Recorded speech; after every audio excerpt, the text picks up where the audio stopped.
Jangan lupa subscribe YouTube channel Metro TV News dan jangan lupa nyalakan notifikasinya.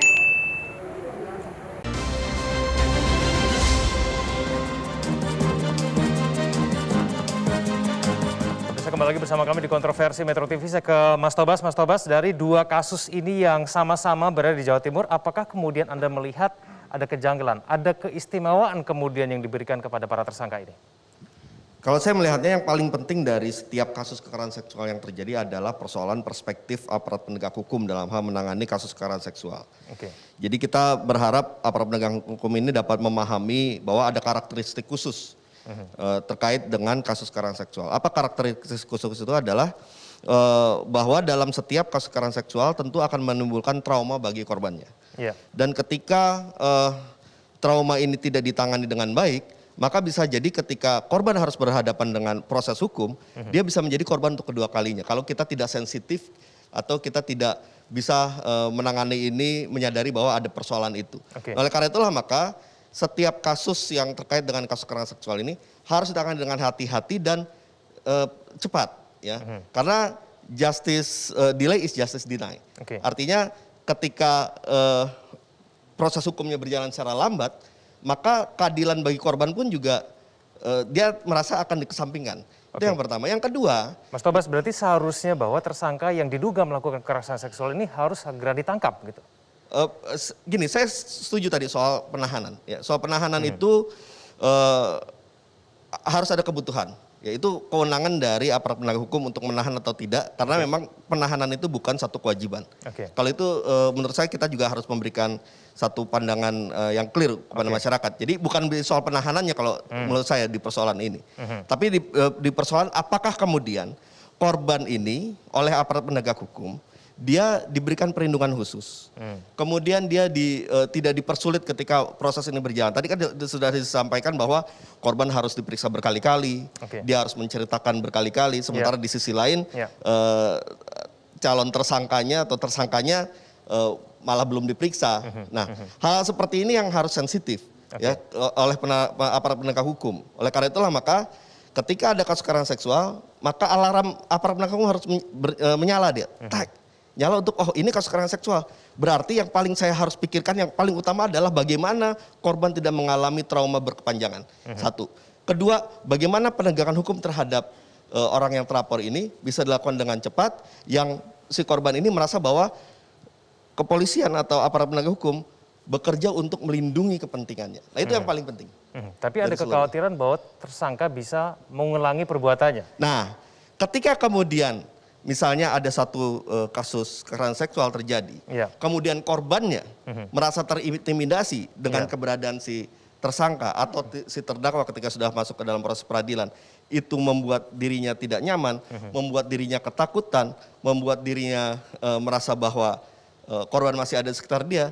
Nah disitulah bisa dipergunakan diskresi untuk menahan dengan alasan-alasan tertentu. Tapi yang paling penting adalah penahanan itu harus dengan alasan-alasan tertentu. Jadi itu. Nah memang dalam kasus kekerasan seksual kalau kita kaitkan tadi soal perspektif cara berpikir dan pemahaman mengenai karakteristik korban, ya ketika korbannya merasa bahwa keberadaan si tersangka atau terdakwa ini akan membuat dirinya merasa terintimidasi, akan membuat dirinya menjadi tambah trauma, maka disitulah letak alasan penahanan itu bisa dilakukan. Saya ke Pak Aris dulu. Pak Aris, informasinya ada intimidasi yang kemudian dirasakan oleh para korban. Apa yang kemudian disampaikan kepada Anda? Bentuk intimidasinya itu seperti apa? Baik, jadi sebelum di situ saya ingin menyoal soal penahanan. Ini tidak bisa general ya, karena apa? General tentang definisi penahanan. Karena ini merupakan kasus lex spesialis dan menimpa anak-anak, berbeda dengan menimpa orang dewasa. Karena apa? Ancamannya jelas di atas 5 tahun, bahkan dapat dihukum mati dan sebagainya. Saya akan meluruskan itu, bahwa penahanan itu wajib dilakukan ketika dia sudah didakwa dengan melanggar Undang-Undang 17 tahun 2016 yang mengatur tentang penegakan hukum bagi anak-anak. Jadi saya mau mengatakan betapa pengalaman empirik kita di tempat yang lain ketika itu sudah disangkakan dengan pasal 17 tahun 2016, itu ancamannya 5 tahun, langsung itu ditahan untuk sebuah proses. Karena apa? Dilakukan karena kasus kejahatan seksual merupakan kasus yang lex spesialis dan luar biasa atau dikenal dengan extraordinary crime. Jadi saya luruskan itu. Pengalaman empirik saya, hanya saya punya pengalaman pahit dalam mendampingi saksi korban, saksi pelapor atas kasus kejahatan yang dilakukan, kejahatan seksual yang dilakukan oleh saudara Julianto. Saksi bukti-bukti seperti saya tadi menindaklanjuti mengapa akhirnya Kejati Jawa Timur bersama dengan Kejari Batu itu menerima ya informasi-informasi dan bukti-bukti bahwa ada intimidasi selama proses tidak ditahannya terdakwa saudara Julianto. Karena fakta menunjukkan ada 2 saksi kakak adik yang justru itu dipengaruhi akhirnya dengan pendekatan-pendekatan yang dilakukan kepada orang tuanya, akhirnya menolak menjadi saksi walaupun sudah diminta oleh jaksa penuntut umum. Itu kan kekhawatiran itu kan ada sejak awal. Pak Aris, tapi yang melakukan intimidasi itu siapa? Sorry dulu, maaf dulu. Intimidasi itulah yang diserahkan kepada Kejati Jawa Timur supaya menjadi dasar segera mungkin sesuai dengan Undang-Undang 17 tahun 2016 memberikan perlindungan bagi saksi pelapor, dan itu juga dijamin oleh lembaga negara yang memberikan perlindungan seperti LPSK. Itu loh sebenarnya dasar-dasar, dan itu punya bukti yang kuat yang sampai hari ini saya mempunyai bukti-bukti itulah yang kita serahkan kepada Kejati Jawa Timur. Oke, Pak Filipus? Ya. Kalau dari kita saya ingin mengklarifikasi dulu apa yang disampaikan oleh Pak Aris ya.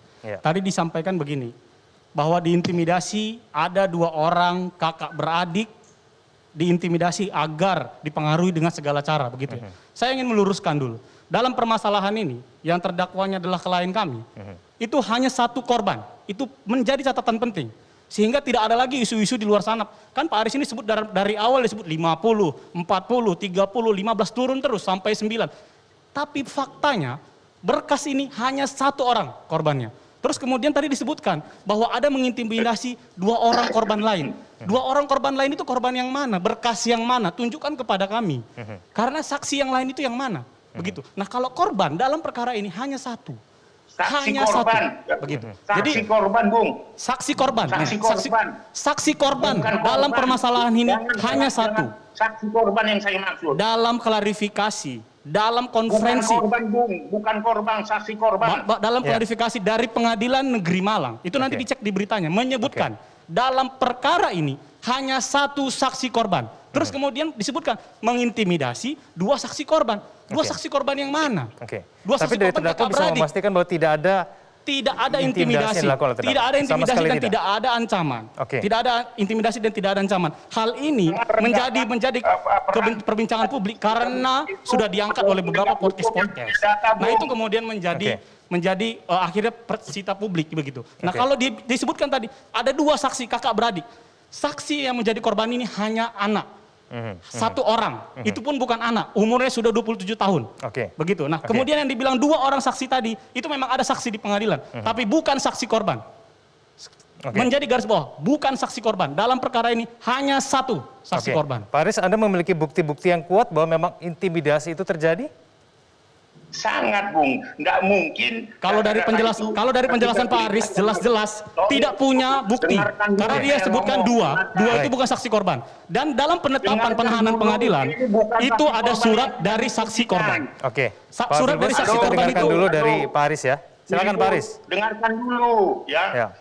Tidaklah terlampau bodoh Kejati Jawa Timur, jangan rendahkan. Dan dia tentu akan setelah menganalisis data-data yang ada dan diserahkan kepada Kejati, maka beliau secara hukum memutuskan dia menahan supaya jangan mengintimidasi pada saksi pelapor karena masih dalam proses persidangan.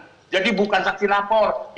Tadi kan ditanya saya, apakah ada bukti bentuk-bentuk intimidasinya. Bung Filipus, saya punya dan tidak terlampau bodoh. Saya ini orang yang tidak memberikan informasi yang tidak bisa dipertanggungjawabkan, Bung. Ini saya puluhan tahun sudah memberikan pertolongan pada anak Anda baru kemarin. Jadi saya kira mohon maaf ya, ini menurut saya ini terlalu menjatuhkan orang lain. Bagi saya begini Pak Aris. Kalau bagaimana kita dalam menangani pelapor dan bagaimana kita menangani korban, kita juga sering Panti Samuel kita dampingi, kita juga punya LBH Mawar Saron. Yeah. Jadi kita mendampingi pelapor ini sudah sangat. Jadi kalau misalnya Pak Aris menyatakan kamu baru kemarin, bukan permasalahannya adalah itu. Permasalahannya adalah bagaimana hukum kita tegakkan. Begitu. Bagaimana hukum itu kita tegakkan? Kalau tadi disebutkan, kita masuk aja kepada penetapan penahanan. Dalam penetapan penahanan disebutkan surat dari saksi korban pada tanggal 9 Juli yang merasa terintimidasi dan diancam. Itulah dasar dari majelis hakim untuk menahan klien kami. Pertanyaannya, kalau dihubungkan dari pembicaraan dengan Pak Aris tadi, disebutkan bahwa ada 2 orang saksi yang diintimidasi. Artinya bukan saksi korban yang diintimidasi, tapi 2 saksi. Itu pertama. Pak, tapi harus kami klarifikasi bahwa 2 saksi itu pun tidak ada intimidasi dan tidak ada ancaman. Kami bisa pastikan itu tidak ada buktinya. Baik, tidak ada buktinya. Saya ke Bang Irfan dulu. Bang Irfan, apakah kemudian Presiden menaruh perhatian yang besar terhadap 2 kasus ini? Secara kita mengetahui ya, awal Januari ya tahun 2022 kemarin, segala sesuatu perbuatan kekerasan seksual itu menjadi perhatian Presiden. Makanya pada saat itu Presiden meminta untuk segera disahkan, ditetapkan undang-undang tindak pidana kekerasan seksual. Gitu. Dan ini juga menjadi ancaman bagi kita karena sebagian orang juga udah mengatakan Indonesia ini darurat kekerasan seksual. Saya ingin menyampaikan kita jangan terjebaklah terhadap korban, tapi kita harus melihat peristiwa dan perbuatan yang terjadi terhadap kekerasan seksual. Itulah harus kita garis bawahi gitu. Ya, jika memang perbuatan itu terjadi, ya dia harus dihukum dengan hukuman yang seberat-beratnya. Saya ke Pak Dirmanto. Pak Dirmanto, apakah kemudian dari Polda Jatim sendiri sudah betul-betul menerima semua informasi yang dibutuhkan? Memberikan perhatian yang besar juga terhadap intimidasi yang ada dilaporkan juga terjadi pada saksi dan juga korban. Pak Dirmanto. Terima kasih Mas. Jadi komitmen kami Mas bahwa di dalam menegakkan hukum ini tentunya yang kami sampaikan tadi bahwa kita selalu mengedepankan faktor kehati-hatian. Kemudian terhadap tersangka maupun korban juga kita memenuhi hak-haknya. Khususnya untuk korban-korban ini kita juga terus berkomunikasi ya kan, kepada baik itu seperti ke Mas Aris Sirait, kemudian kepada lembaga perlindungan saksi maupun korban. Kita terus berkomunikasi ya, sehingga para saksi-saksi atau saksi korban ini betul-betul bisa kita berikan rasa aman ya, rasa nyaman sehingga tidak ada intimidasi dari siapapun yang akan menghalang-halangi proses penegakan hukum ini. Saya rasa Polda Jatim sudah berkomitmen untuk itu. Pak Kapolda, Irjen Pol Niko Afinta juga sudah menyampaikan hal itu kepada kami dan kita sudah berkoordinasi secara maksimal untuk melakukan upaya-upaya memberikan rasa aman terhadap para saksi korban maupun korban. Demikian Mas. Oke, baik. Upaya-upaya apa kemudian yang perlu dilakukan supaya kemudian anekdot hukum tajam ke bawah, tumpul ke atas itu tidak terjadi? Kita akan bahas itu saja. Pemirsa jangan kemana-mana, kontroversi akan kembali.